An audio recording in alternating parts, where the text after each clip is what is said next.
According to, one moment, I'm just going to fix something there. According to Statistics New Zealand, those living in de facto relationships at the moment under the age of 25 in New Zealand outnumber those who are legally married. They outnumber them now.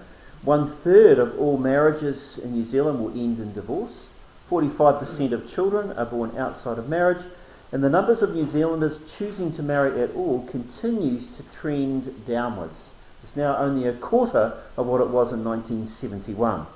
So it could be argued that marriage is a dying institution, that it will gradually disappear over time, and that its demise is surely a sign of its irrelevance. We don't need it anymore, do we? It's just fading away. Well, that's one view. That's one view. Nancy disagrees. But interestingly, while that trend might be pointing towards the end of marriage, as we know it, other statistics still clearly demonstrate that marriage is the most stable and satisfying pattern for adult relationships around, even in today's sexually liberal culture. Did you know, for example, that those who consistently report the highest levels of sexual satisfaction in surveys are those who are married and faithful to their spouses? In one survey, 87% of that group reported that they were extremely or very emotionally satisfied with the sexual component of their relationship. And interestingly, the groups least satisfied with their sex lives were those with multiple partners, de facto or one-night stands. And that's in spite of what the TV programs, the media and everyone else might try and tell you. It's a huge lie. It's a big lie. And it's a lie because it divorces the physical act of sex from all the other components that you actually need to make the experience a rewarding and emotionally satisfying one. Components like a long-term committed relationship, where you have built up levels of intimacy, trust and security, where you have a spouse who accepts you as you are for who you are without making comparisons and so on. In fact, in virtually every way that the social scientists can measure, married folk do better than the de facto unmarried or divorced. Married folk live longer. They have healthier, happier, sexier and more affluent lives. Men, this is a good one. 90% of married men at age 48 will live to age 65 or longer, whereas only 60% of comparably non-married men will do so. Makes a big difference. And believe it or not, being married on average will make you more wealthy. Married men on average will acquire higher salaries than their single counterparts. If you're married, you're less likely to get depressed, less likely to suffer from anxiety, less likely to have a psychological disorder of some kind in comparison to the unmarried, divorced or widowed. Doesn't mean you won't have one, but you're much less likely to. And as we've already noted, married people consistently report better, more often and more satisfying sex lives than the single, divorced or de facto couples. And children, by virtually every measure again known, they will do better if they're born into a family where mum and dad are married. That's just the facts, that's just the statistics. So while marriage might be declining statistically, it is still by far the best possible environment and model for satisfying adult relationships and for the raising of our children. And to be honest, this shouldn't be surprising to us, should it? Because marriage is a God-ordained institution that was created by our Creator to realise the full potential of human relationships. And as our Creator, surely God knows what He's doing. Wouldn't that be the case? Absolutely. So this morning I want to break the message into two parts. In part one, I want to talk about the biblical basis for marriage.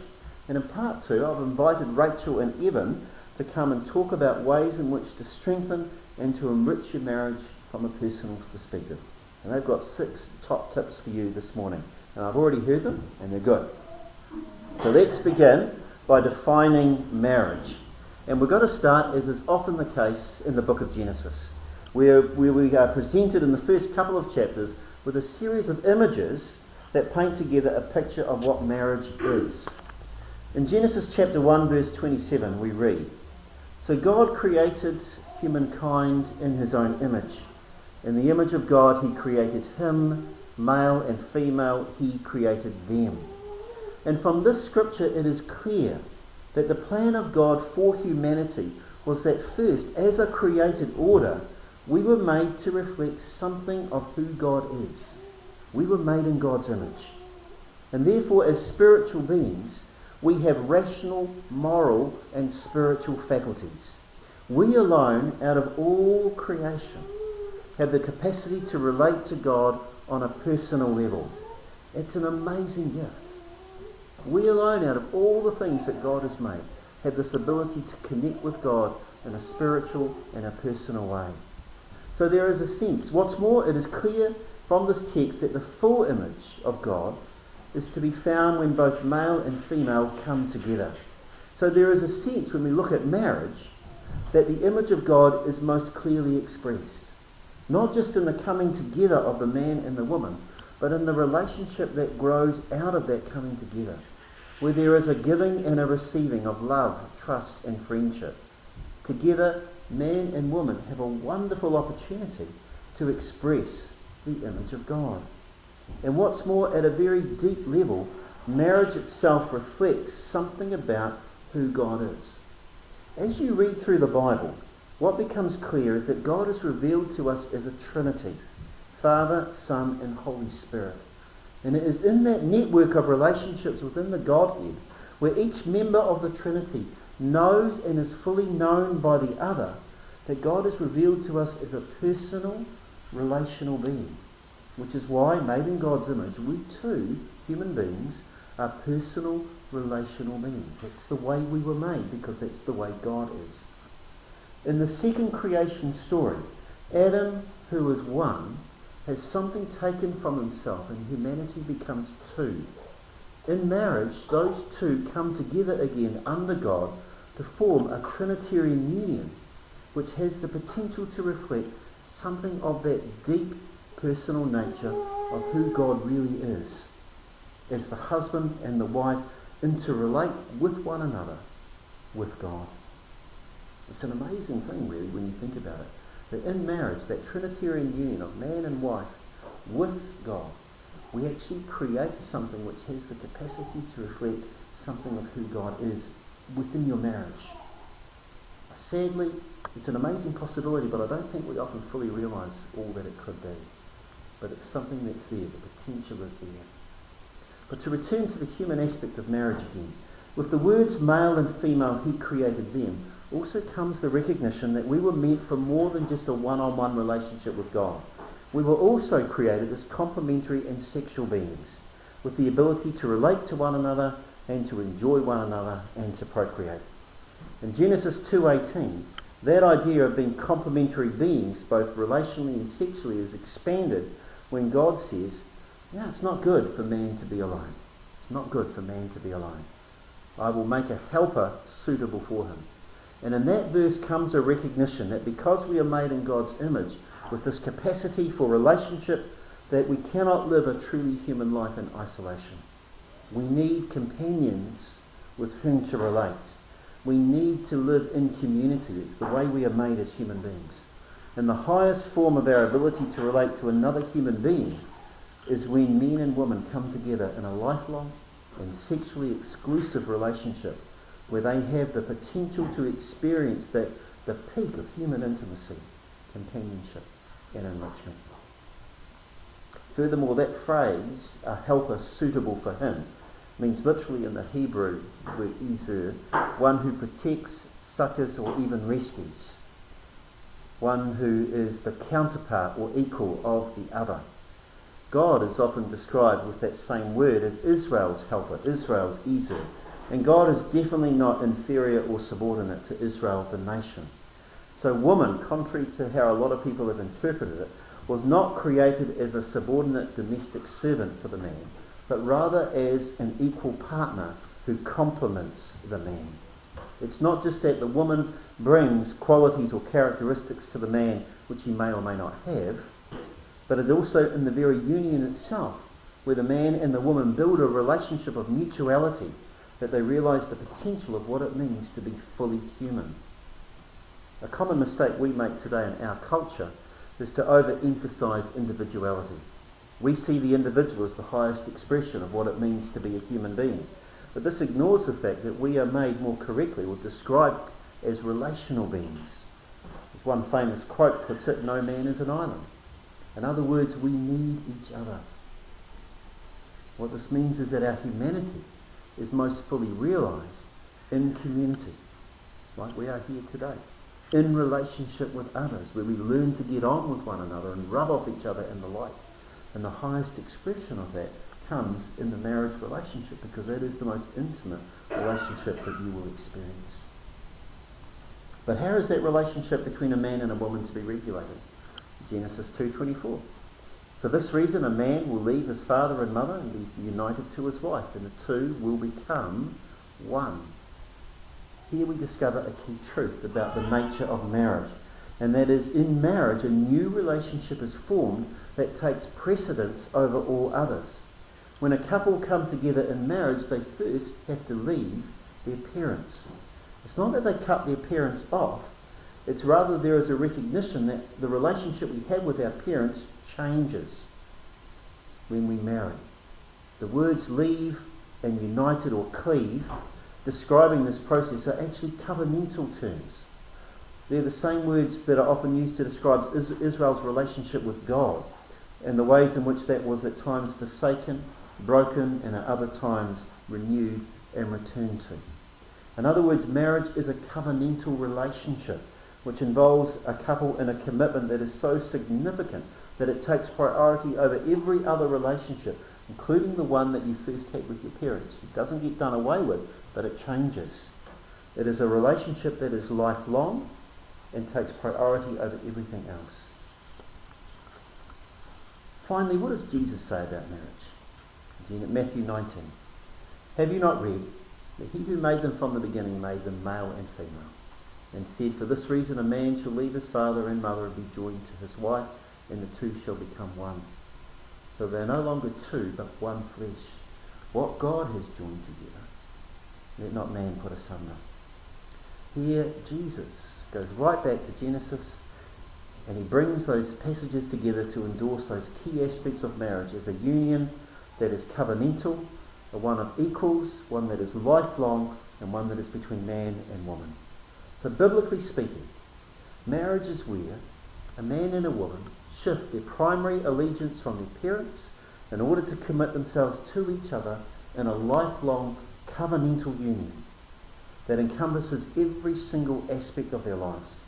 It is a union that brings them personal fulfillment as they grow together in mutual companionship, trust and intimacy. It is a union of sexual faithfulness, and in doing this they create the best possible context into which children can be born, raised and nurtured to adulthood, becoming those who add value to society rather than take away from it. Marriage, therefore, is the foundation upon which families are formed and society prospers. And the genius of marriage is that it actually works, as the statistics overwhelmingly show us. In marriage, we have the potential to create something incredible. And I'd like to invite Evan and Rachel now to come and share some of the tips that they have discovered about enriching marriage.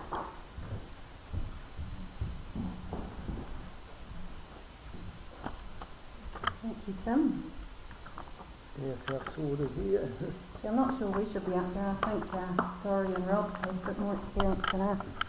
So you can come up here and take over if you want. Just as Tim said, we need companionship, just like, is that microphone okay? Yeah. Like our lungs need air, and as Tim shared, marriage is God's idea. Companionship in marriage is God's provision to replace isolation and meet our deep longing for close and intimate relationship. So when Tim asked us to share some of our top tips for strengthening and enriching marriage, we wondered what on earth it is that we could say today. Because our marriage certainly isn't perfect, and we certainly don't consider ourselves to be experts. But actually maybe that's the whole point.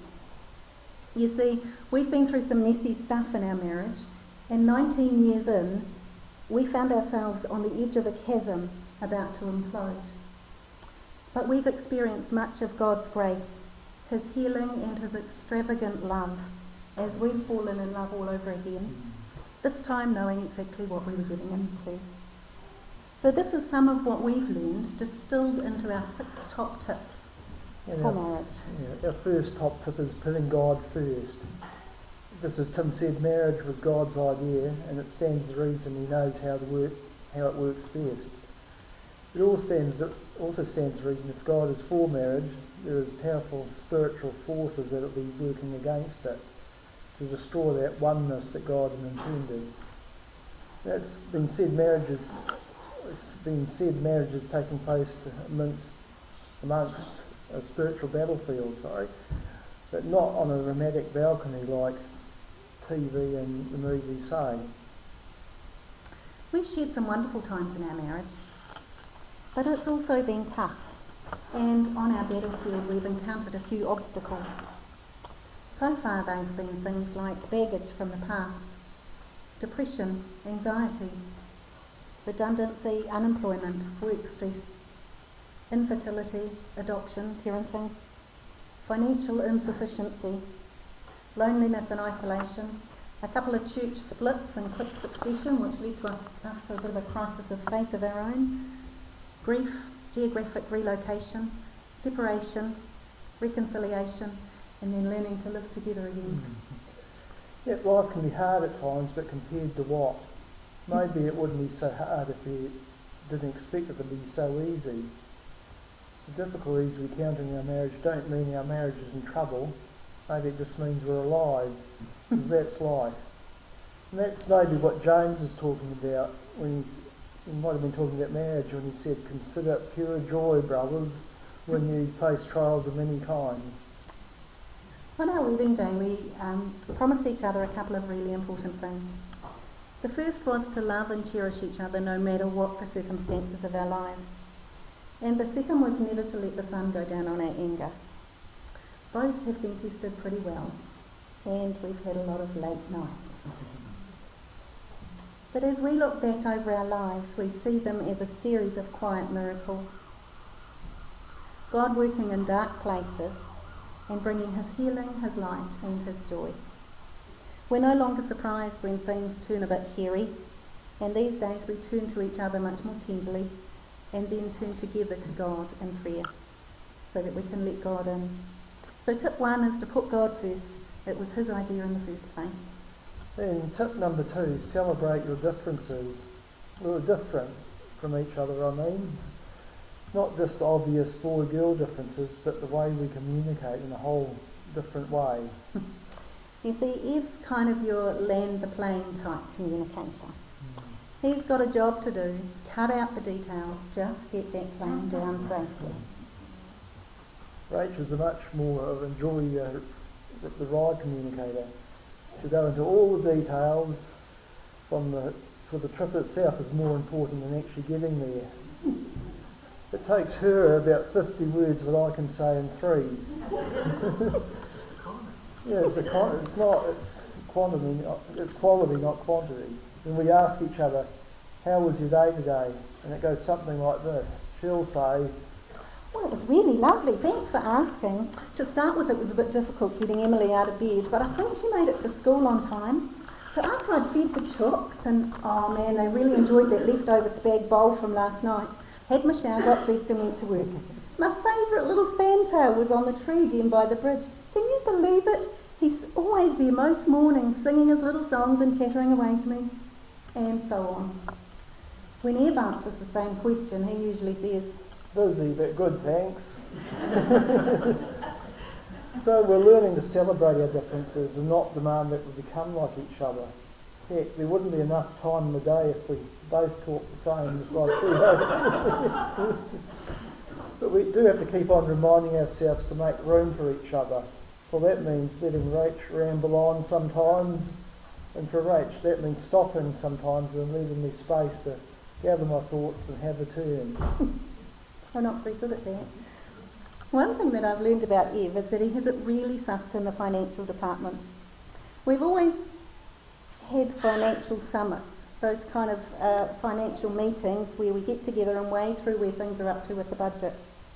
They used to be a source of great stress and tension as I tried to justify my unplanned spending, till I finally figured out that Ev actually had it pretty sussed. He was much more frugal than I, and after about 20 years I finally pulled my head in and let him take the lead, and we put his systems into place. The first thing he did was freeze the credit cards, literally, in a big block of ice. We could still use them, but they took a day and a half to melt.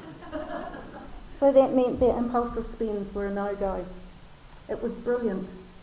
Within a few months, our credit card debt was paid off, and financial summits have become a warm and transparent process where we can plan together and make considered decisions. Yeah, that freezing the credit card thing is something that we didn't think of ourselves. Somebody else actually did it. And I don't know if anybody's seen the movie Rocky. Rocky wasn't a man to use many words. He was sort of land the plane type of communicator. He was a blokey sort of bloke, a boxer who probably had a few blows to the head, but he knew some important stuff. Rocky's girl was Adrian.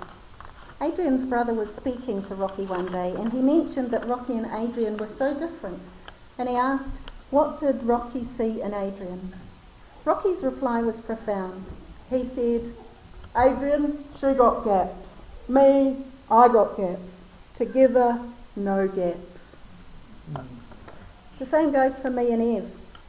Eve, you got gaps. Me, I got gaps. Together, no gaps. So tip 2 is to celebrate the difference and be each other's gap fillers. Tip 3, water the grass. Robert Fulham said, the grass is not greener on the other side. The grass is greener where you choose to water it. I like that. Marriage, like grass, needs to be watered if it's to flourish. In fact, without effort, without investment in our relationship, we will drift further apart because we're basically selfish. So make marriage a priority for your time and your resources. So when we were on the edge of that chasm that we mentioned earlier, we made a couple of critical choices. One was to seek outside professional help to sort our individual mess so that we could live our lives together well. The other one was to invest in our marriage by attending a weekend workshop in Auckland, devoted to learning God's plan for marriage and taking some strategies to make it work the best as it could be. And since then, or out of that, we've invested a weekly date night. So Friday nights for us, just for us. Sometimes it's a pub meal, sometimes fish and chips at the tip head, or sometimes just a coffee and a walk. But it's always time just for us to reconnect and recommit to love. So that's tip 3, water the grass. Top tip 4, clean up your own mess. Dave Riddell from Living Wisdom in Nelson said that a relationship is only as good as the emotional well-being of the two people involved. This means that if completeness is going to come, we need to be emotionally well to clean up our own mess that we make day in and day out. Yeah, and that's one thing we learnt the hard way. For those first 19 years, we each carried a bag of rubbish that we brought into our marriage. And if you stuff that rubbish into a bag long enough, eventually it bursts out and becomes all rotten, ugly and putrid. We battled the rubbish and obstacles with each other, pretending to the whole outside world everything was okay, and telling no one what was happening behind closed doors. And it really wasn't until we finally opened up to some dear friends who stood by us, gave us the dignity of not asking for too many details, but encouraged us to seek some help, that we finally got it together and did some really hard work to clean up our own mess. All of us have stuff in our lives, habits that trip us up, ways of being and interacting when someone pushes our buttons, and then things spiral out of control. Well, we've learnt that it's okay to be real about that, to acknowledge it, and to seek some support before it gets too ugly. And it's then that we're free to love each other more openly and fully, and to experience more of the oneness that God intends in marriage.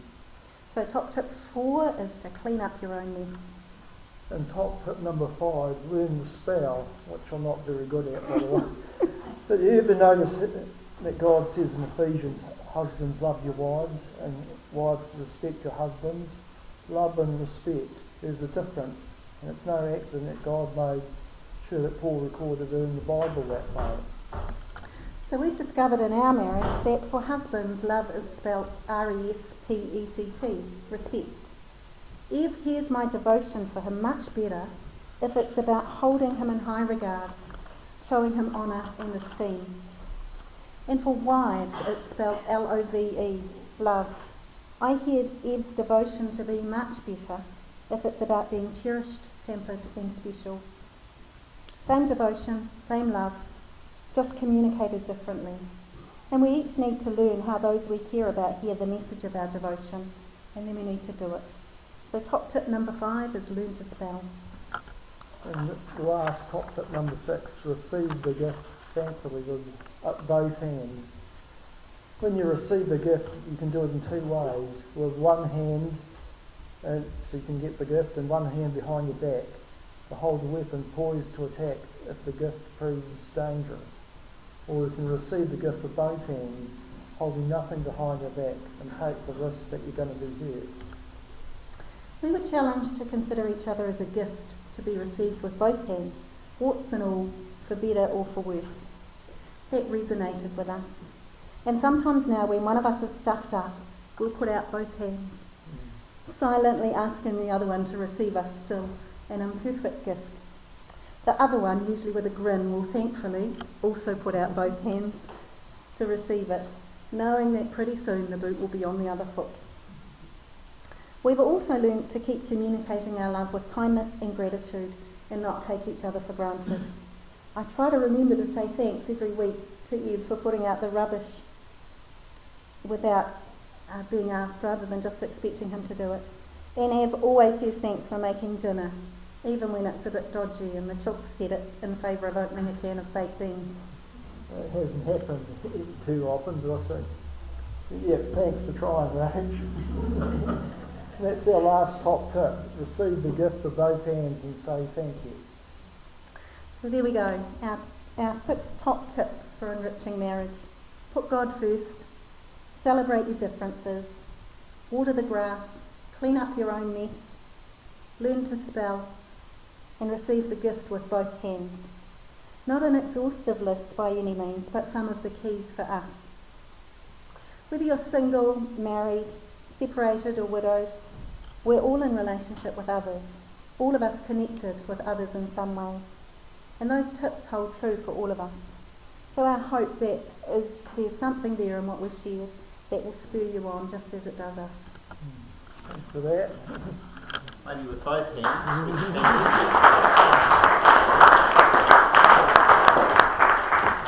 Thanks, guys. It makes it very real. You know, marriage isn't just a theoretical thing that we draw out of Scripture. It's actually the hard yards that we put in and invest into each other's lives that actually create what is something pretty precious.